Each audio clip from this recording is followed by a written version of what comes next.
Rero uyu munsi tugiye kurebera hamwe agaciro ndetse n'amateka y'umunsi wa Yawma Ashura.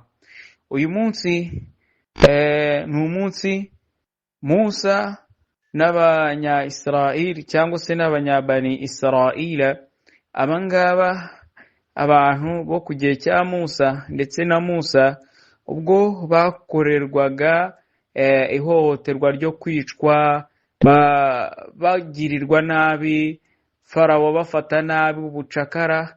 N'umunsi Imana yarokoreyeho Musa ndetse n'abantu be, yani abanyabani Israel.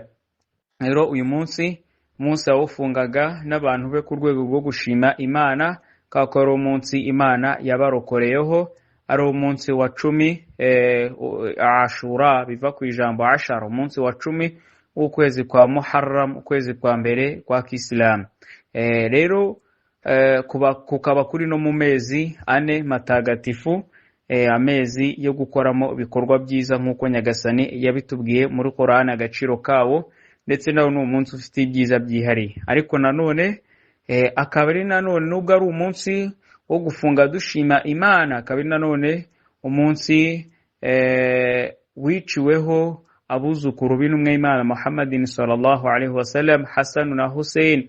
Hassan na Hussein no munsi biciweho, abo abavandimwe bacu cyangwa se abo twita nk'abashiya, abavandimwe bacu bitira uw'Islamu ariko batari abayisilamu.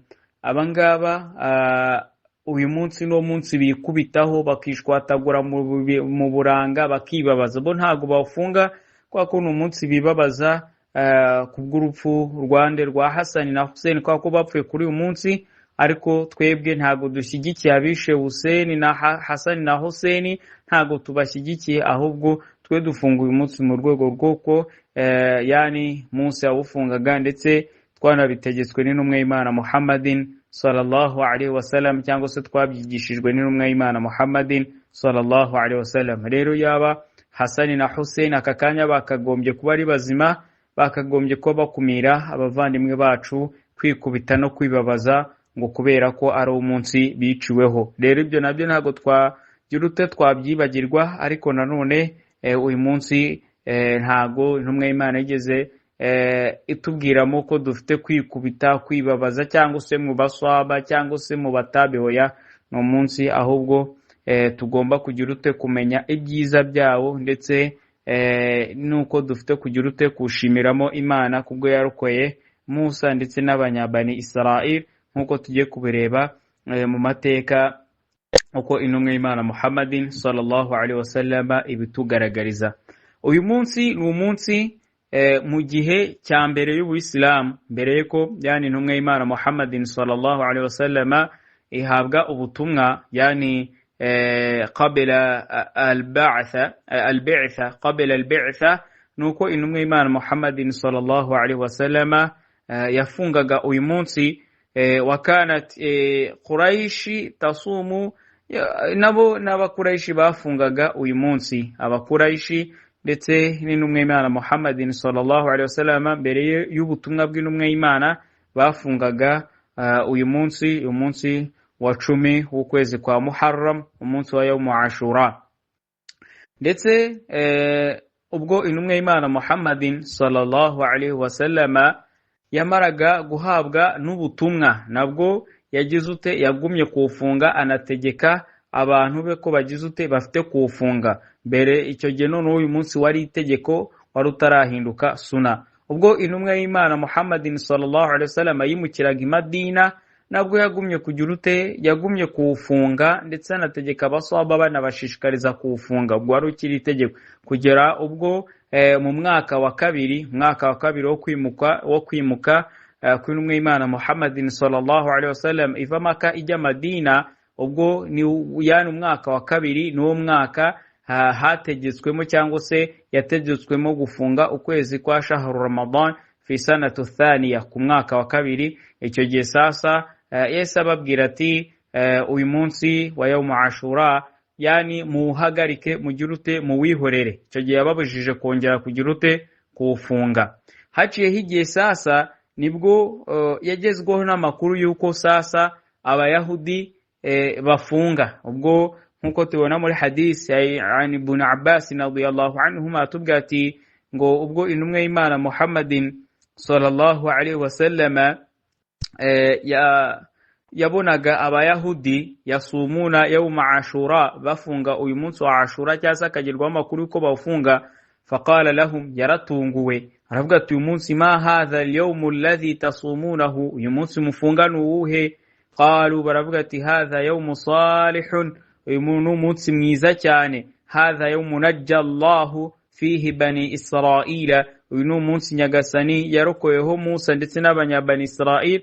Faqala Rasulullah sallallahu alaihi wasallam, imwe imani hamoro n'imigisha ivuga iti ana ahqqu bi Musa minkum, fasamahu Rasulullah sallallahu alaihi wasallam wa amara bi sawmihi. Intumwe y'Imana Muhammadin sallallahu alaihi wasallam yahise iwufunga ndetse inabwira abasahaba biwe ko bagizute bafite gufunga uwo munsi. Sama yawma ashura wa amara bi siyamihi, nkuko tubona muri muttafaqun alayhi muri hadith ya Bukhari, hadisi 2680, wa Muslim hadisi 1130. Urumva rero intumwe y'Imana Muhammadin sallallahu alaihi wasallam inyuma yahise yumva ko uyu munsi abayahudi bawufunga, aranje atavuga ati ana ahqqu bi Musa minkum, twebwe dufite ukuri gukomeye cyane kuri Musa kubaruta mwebwe mwabayahudi mwe. Fasamahu Rasulullah sallallahu alaihi wasallam, nibwo intumwe y'Imana nyuma yuko bari barawihoreye kufunga, ubwo icyo gihe Rasulullah sallallahu alaihi wasallam barawufunze, arangije anabwira abasahaba biwe ko bagizute bafite kufunga. Urumva ubwa mbere bari barawufunze wari itegeko kugera n'abakuraishi mbega mbere, yani qabla al-ba'tha qabla al-ba'tha barawufungaga mu gihe cya jahiliya, abakuraishi n'intumwe y'Imana bawufunga. Kugera ubwo noneho sasa ahawe ubutumwa aguma kufunga, n'abaswaba barawufunga, ndetse nubwo yajyaga i Madina nabwo arawufunga, ategeka n'abaswaba we kufunga. Icyo gihe wari itegeko. Nyuma haciye igihe nibwo sasa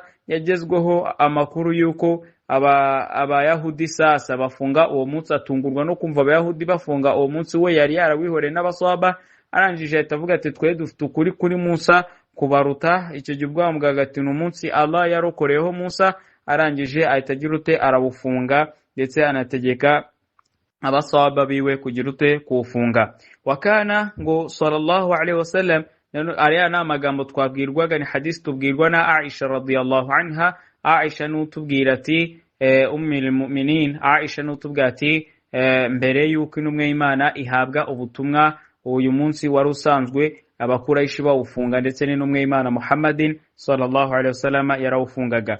Wakana Rasulullah sallallahu alaihi wasallam, nanu intumwe y'Imana Muhammadin sallallahu alaihi wasallam yataharra sawma hadha al-yawm ala sa'il al-ayyam. فعن ابن عباس رضي الله عنهما قال ما رأيت رسول الله صلى الله عليه وسلم يتحرى صيام يوم فضله على غيره إلا هذا اليوم يوم عاشوراء. رواه البخاري. ونهاجو تواجه تبونا أمونسي إنمي إيمان محمد صلى الله عليه وسلم, yani ishyiramo imbaraga cyane, ishishikarira abantu kufunga, iha agaciro cyane ngo nk'uyu munsi wa yawmu ashura, yani nko gufunga uyu munsi wa 10 w'ukwezi kwa Muharram. Rero n'umwe Imana Muhammadin sallallahu alaihi wasallam yawushishikariraga cyane kufunga, ndetse kanawushishikariza abandi kugira ute kuba bawufunga uyu munsi. Rero ni umunsi uhambaye cyane, yawmu aziman, yani ni umunsi uhambaye cyane. Swamahu Musa shukura lillahi, ni umunsi Musa yafunze ashima Imana kwa ko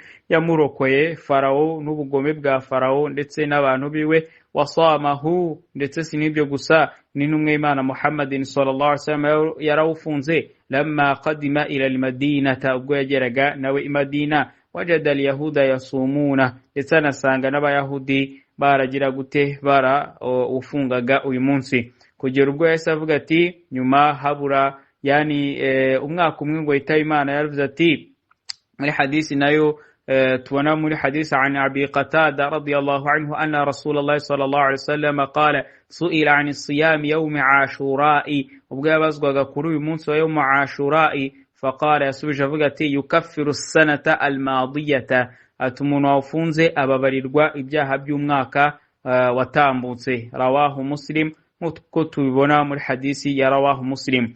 Wa an Ibn Abbas radiyallahu anhuma qala qala Rasulullah sallallahu alaihi wasallam, na Ibn Abbas radiyallahu anhuma bombi Allah bishimira tubwa ati numwe Imana ihamahoro n'imisharavye ati la in baqaytu ila qabilin la asumanna at-tasi'a. Rawahu Muslim. Aho intumwe Imana Muhammadin sallallahu alaihi wasallam avuze ati, yaravuze iti ndamutse mbaye, yani ndamutse mbayeho, ndamutse Nyagasani ampaye kubaho nkageza umwaka utaha, yani idha ishtu sinil ja'i, ndamutse mbayeho nkageza umwaka utaha nazasiba umunsi wa 9. Bivuze ngo nazasiba umunsi wa 9. Baramubaza ati limadha, ati kubera iki? Mukhalafata al-yahudi, ati kugira ngo nitandukanye n'abayahudi. Famata sallallahu alaihi wasallam fi tilka sana, nuko intumwe Imana Muhammadin sallallahu alaihi wasallam nkuko yabyifuzaga yuko aramutse abayeho kuzagera yani umwaka utaha agafunga yani n'umunsi wa 9, ntago yagize amahirwe yo kugerayo kwa ko yahise yitaba Imana muri uwo mwaka yabivugiyemo. Ntago yabashije kugera umwaka utaha kugira ngo afunge n'umunsi wa 9. ariko urumva muri suna kugira ngo twitandukanye n'abayahudi nuko ibyiza wafunga umunsi wa 9 ndetse ukanafunga n'umunsi wa 10, nkuko tugiye kureba uko abamenyi b'idini batweretse uburyo twafunga mo iyi minsi barangije. Nkuko Ibn Qayyim atubwira ati biri muri yani mu nzego yani al-martabati, yani urwego rwa mbere an yasuma yawm 10, nukuba yenda nk'umuntu yafunga umunsi wa 10 ari umunsi wa yawm Ashura, ndetse wa 9 akanafunga n'umunsi wa 9, nkuko tugendeye kuri iriya hadisi n'umwe Imana Muhammadin sallallahu alayhi wasallama. Kuba umuntu yenda yafunga umunsi wa 9 akanafunga n'uyu munsi wa 10. Urwego rwa kabiri al-martaba, urwego thalitha rwa kabiri thani, yenda nk'urugero yani nukuba an yasumu al-yawm 10 wal 11, nukuba umuntu yafunga yenda umunsi wa 10 akanafunga n'umunsi wa 11, nkuko byaje muri hadisi ya Ibn Abbas radiyallahu anhuma, aho yavuze ati ukaba wafunga yani umunsi wawubanjirije, yani ubwo munsi wa 9 ukanafunga n'umunsi wawukurikiye. Ubwo nyine ahangaha urumva no gufunga umunsi wa 9, wa 10 ukanafunga n'umunsi wa 11. Ni hadisi ya rawahu Ahmad, ariko abamenya tuvuga ko ari hadisi dhaifu, iyo ngiyo ivuga ibingibi mvuze. Ariko abamenya bavuga yuko uramutse uyifunze ari 3 ntacyo bitwaye, kwa ko intumwe Imana Muhammadin sallallahu alaihi wasallam mu kwezi yafungagamo iminsi ngahe? 3, yenda ikaba yahwana n'iriya y'iminsi ya beba. Al-martabatu yani urwego rundi nk'urugero yani an yasumu al-yawm 10, yani umunsi 10 fakat, ni kuba wafunga umunsi wa 10 wonyine. Umunsi 10, umunsi wa 10 wonyine biremeye kuba wawufunga wonyine, ntacyo nabyo bitwaye. Ntago ari icyaha kuba ari wo wonyine wafunga, ntacyo bitwaye. Ariko wal ulama abamenya avuga yuko yani yaquluna yajuzu bila karaha, biremewe nta kibazo kuba wawufunga ari wonyine umunsi wa 10. Ariko ibyiza al-afdal, ibyiza nuko bagira ute wafunga yawmu qablahu wa ba'dahu, nuko bafunga umunsi wawubanjirije, yani umunsi wa 9 ugafunga n'uwa 10, cyangwa se ukaba wayifunga ari ngahe? Ari iminsi 3, uwa 9 n'uwa 10 n'uwa 11, cyangwa se ukaba wafunga umunsi wa 9 n'uwa 10, cyangwa se ukaba wafunga uwa 10 n'uwa 11, cyangwa se ukaba wayifunga ari 3. Yose byose bigize ute yajuzu, biremewe. Ndetse uramutse utanafunze iyi minsi, waba umuntu uri gukoramo dhikiri kenshi cyane, umuntu wibukamo Imana kenshi cyane, uretse yuko nta ibada y'umwihariko iri muri uyu munsi, nta ibada nko kuvuga ngo usomemo ngo Qur'ani kenshi cyane, ngo oya, nta ibada yindi uretse gufunga muri uyu munsi twategetswe ngo yenda ngo uze gusomamo amajuzu, ngo uze ngo gusarimo qiyamul layl, ngo amadua ya naya, hoya nuko ufunga gusa. ariko uramutse unavuzemo alhamdulillah subhanallah, ibyo yani ni bijyana n'igifungo, ariko ntabwo byategetswe n'intumwa cyangwa se abaswaba cyangwa se abakurikiye abaswaba. Rero tubonye ko uyu munsi siyam yawm ashura yanqasimu ila yani aqsam, ibice tubonye yani uyu munsi ugabanyijemo, twabonye ko al-qismul awwal, igice cya mbere twabonye ko aniyasumu nuko bagize ute wafunga iyi minsi kari ingahe, kari itatu. Kuba wayifunga ari iminsi ingahe, itatu, cyangwa se ukaba wawufunga ari wonyine uyu munsi wa 10, cyangwa se kuba wafunga umunsi wa 9 n'uwa 10, ibyo ngibyo bigize ute biremewe, cyangwa se kwafunga uwa 10 n'uwa 11, byose biremewe. Ariko ibyiza cyane twabonye ko wafunga umunsi wa 9 ndetse n'umunsi wa 10, kwako iby'iminsi 3 twabonye ko nta dalili shikamye ivuga iminsi ngahe itatu. وصلى اللهم على نبينا مصطفى محمد صلى الله عليه وسلم فالدار على الخير كفاعله اللهم اجعلنا مما يستمعون القول فيتبعون أحسنه.